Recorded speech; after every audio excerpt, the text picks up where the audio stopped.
नमस्कार।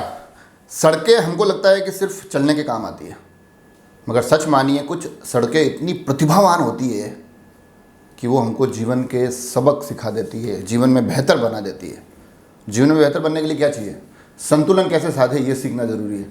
क्योंकि जब हमारा संतुलन बिगड़ता है तो हम डगमगा जाते हैं, लड़खड़ा जाते हैं, गिर जाते हैं। मगर यकीन मानिए, एक वीडियो जो मेरे को किशन जी खेड़लिया ने कुंभलगढ़ से भेजा है, उस सड़क को देखने के बाद मुझे एहसास हुआ कि इस सड़क से हम सभी को गुजरना चाहिए। ये हमें जीवन में संतुलन को साधना सिखाती है। अब स्क्रीन पर वो आप वीडियो देख पा रहे हो उस सड़क का। ये जो तमाम गड्ढे हैं, पानी से भरे हुए गड्ढे, बड़े बड़े गड्ढे, और इन बड़े बड़े गड्ढों के बीच की छोटी छोटी सड़क, जब लोग इसको पार करते हैं तो उस छोटी सी सड़क के सहारे जब चलते हैं, वो भी सीधी नहीं है, फिर वो एक गड्ढे से घूमती है, फिर वो दूसरी तरफ जाती है, और इन तमाम चीज़ों से बचते बचाते, पानी से बचते बचाते, खाई से बचते बचाते, गड्ढों से बचते बचाते, उस छोटी सी सड़क के सहारे हम जब उस पार निकल जाते हैं, यकीन मानिए तब तक हमारा व्यक्तित्व और भी बेहतर बन चुका होता है। तब हमें पता चल चुका होता है कि जीवन में किस प्रकार से हर एक मुश्किल के समय संतुलन साधते हुए आगे बढ़ना है। तो ये सड़क यकीनन जीवन को बेहतर बनाने की क्या एक आसान प्रक्रिया हो सकती है, उस प्रक्रिया का हिस्सा है। पहले मुझे भी लगा कि शायद हो सकता है ये सड़क टूट गई हो, मगर ऐसा नहीं है। ये व्यक्तित्व के निखार के लिए इस सड़क को इस प्रकार के ऐसा किया गया है, तो यकीनन ये आनंद का विषय है। जो इससे संबंधित विभाग हैं उनको मैं आभार जताता हूँ कि वो लोगों के व्यक्तित्व को लेकर इतनी ज़्यादा चिंता रखते हैं। और कई बार फिर ये भी होता है कि अगर संतुलन के साथ साथ जीवन में निराशा के भाव आ जाते हैं, उस निराशा के भाव से उबरना ज़रूरी है, उसमें हमको डूबना नहीं है। तब आप कहेंगे ये डूबना और उबरना क्या है, तो उसके लिए भी एक सड़क है।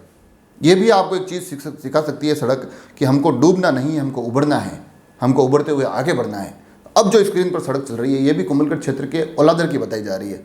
किशन जी ने ही इसका भी वीडियो भेजा है, और इस सड़क को देखकर भी मैं आनंदित हो गया कि किस प्रकार से इस सड़क पर जो आपको फैला हुआ पानी दिखाई दे रहा है, उस पानी के जब लोग उस पार पहुँचते हैं, इस पानी के बीच में से फिसलन को हराते हुए, इस पानी की धाराओं को हराते हुए, इस पानी के प्रवाह को हराते हुए, इस पानी के बहाव को हराते हुए जब व्यक्ति उस तरफ पहुंचता होगा, तब एहसास होता होगा कि किस प्रकार से हमने जीवन में उबरना सीख लिया है, किस प्रकार से इस धाराओं के मुश्किल दौर से आगे बढ़कर हमने बेहतर बनना सीख लिया है।